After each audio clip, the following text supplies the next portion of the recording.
नमस्कार प्यारे दर्शकों, मैं आपका ज्योतिष मित्र आदित्य द्विवेदी स्वागत करता हूं आपके अपने YouTube चैनल नक्षत्र तक में। अगर आप अपनी कुंडली का परामर्श चाहते हैं, अपने प्रश्नों के उत्तर चाहते हैं, समस्याओं का समाधान चाहते हैं, खराब ग्रह दशाओं के उपाय जानना चाहते हैं, कुंडली मिलान करवाना चाहते हैं या किसी शुभ मुहूर्त के बारे में जानकारी लेना चाहते हैं तो आप हमारे नंबर पर हमें कॉल कर सकते हैं या व्हाट्सएप मैसेज कर सकते हैं।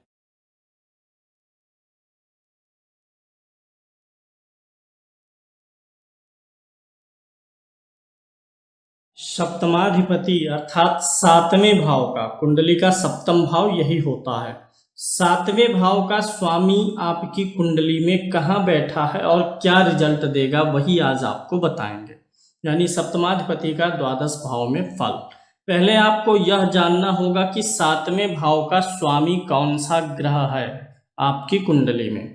आप अपनी लग्न कुंडली सामने रखें या अपने परिवार में जिस किसी का भी जानना हो लग्न कुंडली ले लीजिए और देखिए, ये जो ऊपर का पहला चतुर्भुज है ये पहला घर है। यहीं से 7 गिन लीजिए, 1 2 3 4 5 6 7, यही होगा 7वां घर। इस 7वें घर में देखिए कौन सी गिनती लिखी हुई है। 1 से 12 के बीच में कोई ना कोई गिनती लिखी होगी। अब 1 से 12 के बीच में कौन सी गिनती लिखी है उसको यहाँ से टैली कराइए। अगर 1 लिखा है, 8 लिखा है तो स्वामी मंगल होगा, 2 और 7 लिखा होगा तो स्वामी शुक्र होगा, 3 6 लिखा होगा तो स्वामी बुध होगा। यानी इस घर का स्वामी कौन सा ग्रह है आप यहाँ से निकाल लीजिए। सिर्फ इसी लाइन वाली, इसी रो वाली गिनती को आपको लेना है। इन दोनों का महत्व अलग है, अभी बाद में समझाऊंगा। मैं मान लेता हूं कि यहाँ पर 9 नंबर की गिनती लिखी हुई है, तो 9 नंबर का स्वामी कौन है? यहाँ देखिए गुरु है। यानी इस कुंडली में 7वें घर का स्वामी कौन सा ग्रह हुआ? गुरु ग्रह हुआ। 7वें घर का स्वामी बृहस्पति है, तो आप उस ग्रह को नोट कर लीजिए। कौन सा ग्रह है आपकी कुंडली में? 7वें भाव का स्वामी गुरु है। अब यही गुरु कुंडली में कहाँ बैठ करके क्या रिजल्ट देगा यही मैं बताने वाला हूं। इस 7वें भाव का स्वामी, पहले मैं बताता हूं 7वें भाव से क्या विचार करेंगे। विवाह का और ससुराल का विचार होगा, पार्टनरशिप का विचार होगा। जी, जो विवाह आपका हुआ है वह भी पार्टनर होता है, लाइफ पार्टनर, तो इससे पार्टनरशिप का भी विचार करेंगे, विवाह का विचार करेंगे, ससुराल का विचार करेंगे। अर्थात अगर इस भाव का स्वामी जो ग्रह आपका आया है अगर वह अच्छा होगा तो ये सारी चीजें अच्छी होंगी, विवाह अच्छा होगा। व्यवसाय का भी विचार होता है, क्यों? क्योंकि दसम भाव से व्यवसाय का विचार करते हैं और दसम से दसम कौन सा भाव है? 7वां, भावत भावम के सिद्धांत से। भूमि भवन का भी विचार होता है, घर का विचार होगा, गाड़ी का भी विचार होगा। क्यों? क्योंकि चतुर्थ से क्या है? चतुर्थ भावत भावम से। तो व्यवसाय हो गया। पार्टनरशिप इसी से देखेंगे। अगर आप पार्टनरशिप में व्यवसाय करना चाहते हैं तो कैसा रहेगा, यहाँ से देखेंगे। हवाई यात्राएं और बिजनेस से जुड़ी हुई यात्राएं भी इसी से देखा जाएगा। मंथली और डेली इनकम भी देखा जाता है। जिसका 7वां भाव मजबूत होता है तो औसतन उसकी जो सालाना आमदनी होगी, मंथली आमदनी होगी, वह अच्छी रहेगी, डेली इनकम अच्छी रहेगी। अगर हम 30 दिन का एवरेज निकालते हैं तो ऐसे लोगों की इनकम भी अच्छी रहती है। घर भी हो गया। और एक और बड़ी बात, जो इस घर का स्वामी ग्रह आया है वह मार्केश भी होता है। वह अशुभ गोचर के दौरान आपको शारीरिक तकलीफ भी देता है। मार्केश मतलब ऐसा नहीं होता है कि जान से मार दे, हाँ, उम्र समय आयु पूरा होने पर मारने जान लेने का काम करेगा, लेकिन अन्यथा वह सिर्फ शारीरिक कष्ट देता रहेगा, जो कि सबको मिलता ही रहता है। कुछ ना कुछ शारीरिक तकलीफ आज के समय में सबको लगी ही रहती है। तो ये हो गया। अब एक चीज और मैं बता दूं, फल अभी आपको बाद में बताऊंगा।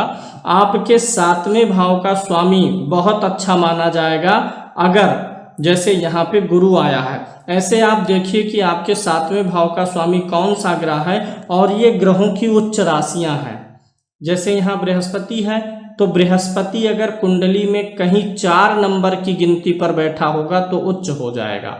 ऐसे अगर आपका सूर्य आया है और 1 नंबर की गिनती पर है तो उच्च हो जाएगा। यानी ये सारी चीजें अच्छी परिणाम देने वाली हो जाएंगी, अच्छे परिणाम में वृद्धि हो जाएगा, प्लस पॉइंट जुड़ेगा।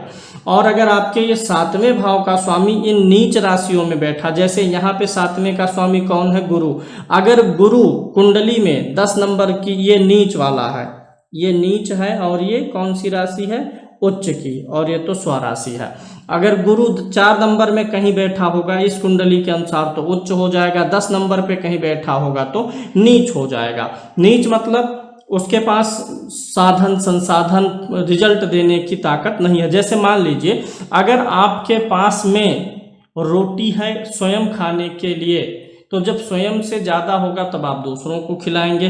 तो वही चीज़ है, उच्च के ग्रह के पास साधन संसाधन इतने अच्छे होते हैं कि वह आपकी मदद कर पाने में सक्षम होता है, उसके पास स्ट्रेंथ बल होता है। और नीच के ग्रह के पास वह बल नहीं रहता, वह मदद नहीं कर पाता है। तो 7वें का स्वामी उच्च का है तो ससुराल अच्छी होगी, व्यवसाय अच्छा होगा, पार्टनरशिप, यात्रा। एक चीज़ और बता रहे हैं, ऐसा नहीं है कि आप वीडियो देख रहे हैं और आपकी कुंडली में अच्छा आ रहा है तो उसी समय आपको अच्छा परिणाम मिले। जीवन में अच्छा और बुरा चलता रहता है। राजयोग आपकी कुंडली में है तो वो कब जागृत होंगे इसका कोई फिक्स टाइम नहीं है। जैसे अगर कोई उच्च कुल में जन्मा हुआ व्यक्ति है तो उसके पास सारे सुख साधन है, लेकिन अगर किसी सामान्य व्यक्ति, गरीब व्यक्ति की कुंडली में राजयोग है तो वह एक ना एक दिन अवश्य जागृत होगा। 30 साल, 35 साल, 40, 45, 50, कब, ये समय बहुत निश्चित रूप से फिक्स नहीं किया जा सकता। फिलहाल अब विषय वस्तु पे चलेंगे। 7वें भाव का स्वामी जो आपका ग्रह मिला है वह कहाँ बैठा है और कैसा रिजल्ट देगा देख लेते हैं। अगर 7वें भाव का स्वामी लग्न में बैठा हो, जो 7वें घर का स्वामी आया है अगर वह लगन में बैठा हो तो ऐसा व्यक्ति सुंदर होता है, रूपवान होता है, और थोड़ा ऐसे व्यक्ति की स्त्रियों में आसक्ति अधिक होती है, कभी कभी पर स्त्रीगामी भी बनाता है, और उत्सुक, विलक्षण, धीर और वात रोग से पीड़ित होने वाला बना सकता है। अगर आपका सप्तमाधिपति लगन में है तो आपको वात रोग संभव है। अगर 7वें भाव का स्वामी दूसरे भाव में बैठा हो, जो भी आपका ग्रह आया अगर वह यहाँ पर दूसरे भाव में बैठा हुआ हो, सप्तमाधिपति अगर दूसरे भाव में बैठ जाए तो जातक को कभी कभी सुख की कमी होती है और ऐसा व्यक्ति दीर्घसूत्री होता है। दीर्घसूत्री मतलब किसी भी काम को लंबा खींचता है, बहुत धीरे धीरे काम करता है।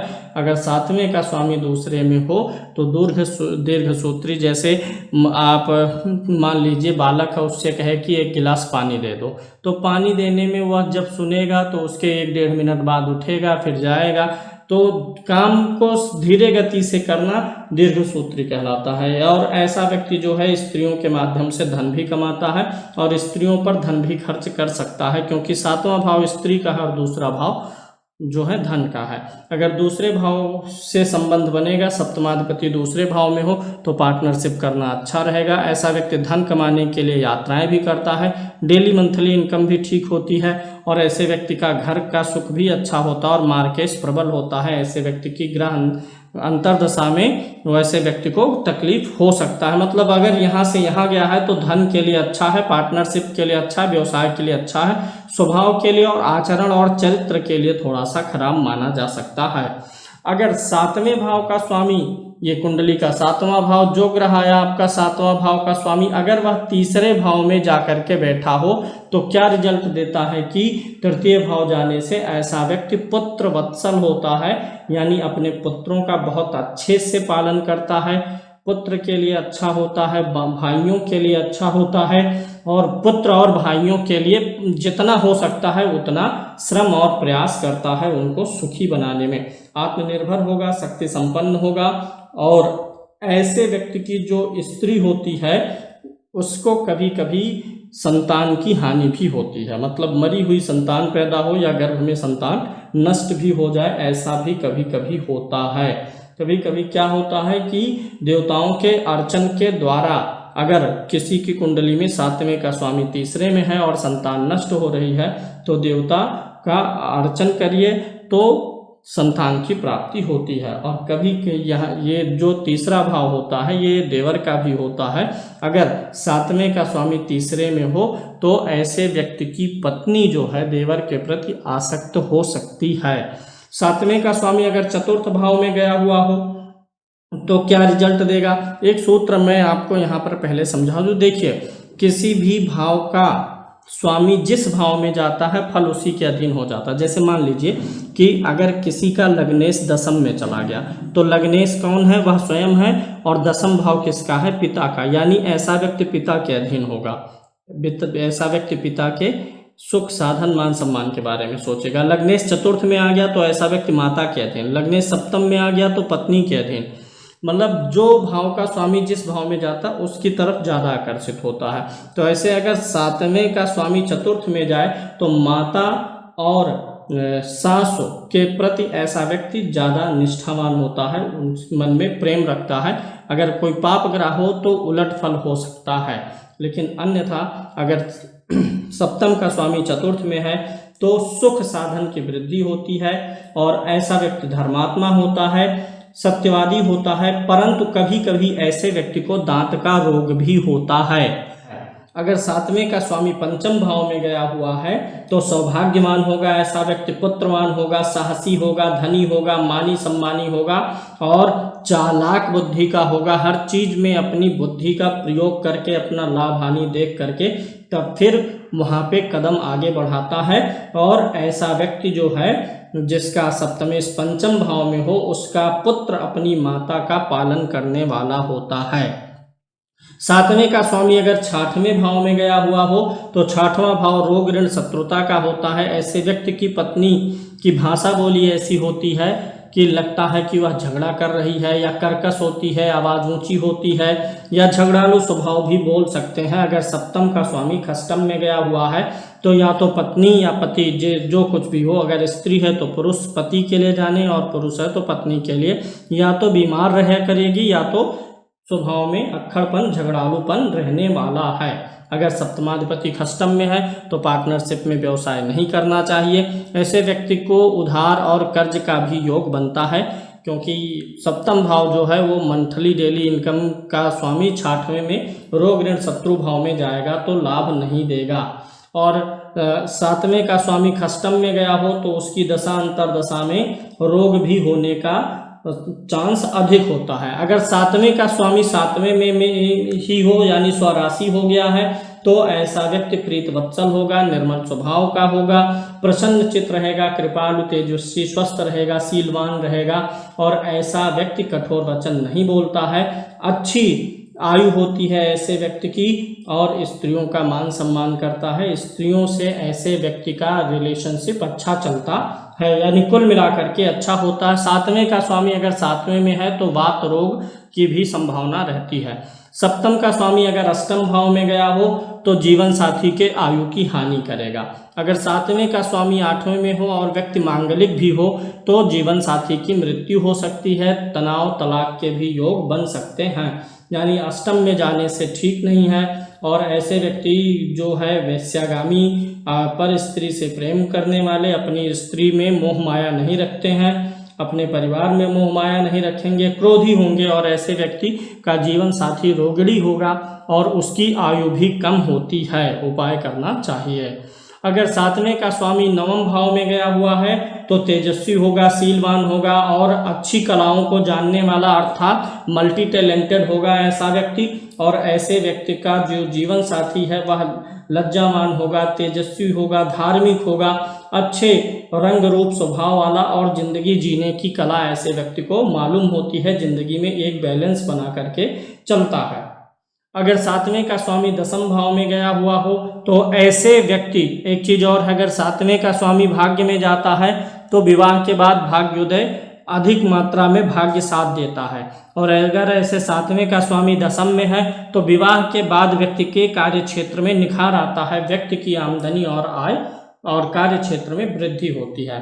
फिलहाल अगर सातवें का स्वामी दसम में है तो ऐसा व्यक्ति जो है कभी कभी कठोर भाषा बोलने वाला, क्रूर प्रकृति का हो जाता है और ऐसा व्यक्ति चीज़ों से तुरंत सेटिस्फाइड नहीं होता है, क्वेश्चन करता है, उसमें जब उसका निचोड़ मिल जाता है तभी वह संतुष्ट होता है।